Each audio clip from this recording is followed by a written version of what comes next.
Hi everyone, সবাই কেমন আছো? আজকে একটা ছোট্ট রাত্রের ভিডিও নিয়ে চলে আসলাম। মিষ্টি কুমড়া ভাজা আর ছিল পনির কষা পটল দিয়ে। তো চলো। হ্যালো,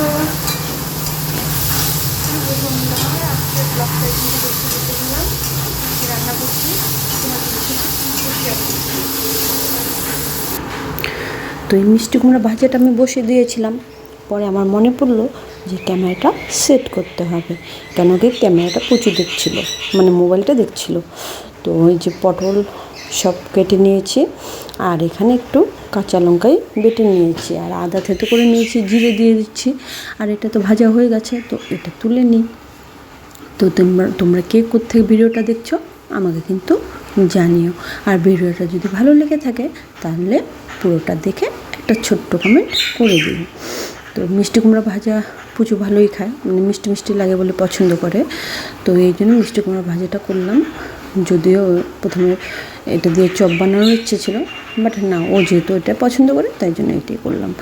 আর পনিরটাও একটু মাখা মাখা করবো বলে একটু তেলটা বেশি দিয়েছি।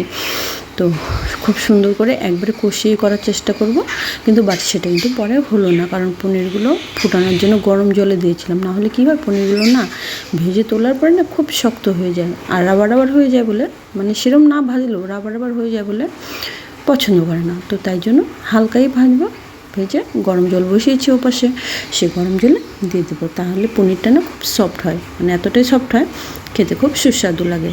আর এটা কিন্তু ঘরের পনির না, এটা আমুলের পনির, আমি কেটে নিয়েছি, কিনে নিয়ে এসেছিলাম, তো সেটাই। তো এই যে গরম জলে, ফুটন্ত গরম জলে দিলে পরে পনিরটা খুব সফট থাকে। একবার করে দেখো, ভালো হয়। শুধু জিরে দিলাম ফোড়ন, আর কিছু দিচ্ছি না। আর এই যে পটল আর দুটো আলু ছিল, এটাই কেটে দিয়ে দিলাম, শুধু রাত্রের জন্য কেউ করবো। তবুও রাত্রের জন্য করলেও কিন্তু আমার অনেকটা তরকারি বেঁচে গেছিলো। তো যাই হোক, সর্ষের তেলে পুরো রান্নাটা করছি। আর গোটা ভিডিওটা দেখার কিন্তু নিমন্ত্রণ থাকলো, গোটা ভিডিওটা তোমরা কিন্তু দেখো। আর এই যে মশলা এখানে করেছিলাম বলে এটাতে একটু গরম জলই দিয়ে দিয়েছিলাম, ঠান্ডা জলের ব্যবহার করছি না। তো এটা দিয়ে সুন্দর করে কষাবো যতটা সময় না তেলটা ছেড়ে আসে। আর নুন হলুদ সব দিয়ে দিলাম। এবার সুন্দর করে কষাতে থাকবো ধীরে ধীরে, একটু সময় নিয়ে। আর রাত্রে কিন্তু বেশ ভালোই হয়ে গেছে, 9:30 বেজে গেছে। আর ঝোলটা নামাতে সব রেডি করতে করতে প্রায় 10:30 বেজে গেছিলো খেতে খেতে। তো এদিকে প্রচণ্ড বৃষ্টি হচ্ছে বাইরে। তো সেগুলো সেই জন্য প্রথমে ভেবেছিলাম নর্মাল সাউন্ডেই করবো তোমাদের জন্য, বাট এত বৃষ্টির আওয়াজ হচ্ছিলো তোমরা শুনতেই পেতে না, তাই জন্য পরে কিন্তু আবার ভয়ে দেওয়া হলো। তো একটুখানি শাহি গরম মশলাও দিয়ে দিলাম। এবারে ফুটন্ত জলে যে পনিরটা দিয়েছি সেই জল সহ এটাতে দিয়ে হালকা একটু গামাখা হলে নামিয়ে দেবো। তো রাত্রের জন্য বেশি তো লাগবে না, আর যতটা বেঁচে যাবে কালকেও হয়ে যাবে সকালের টাইমটা।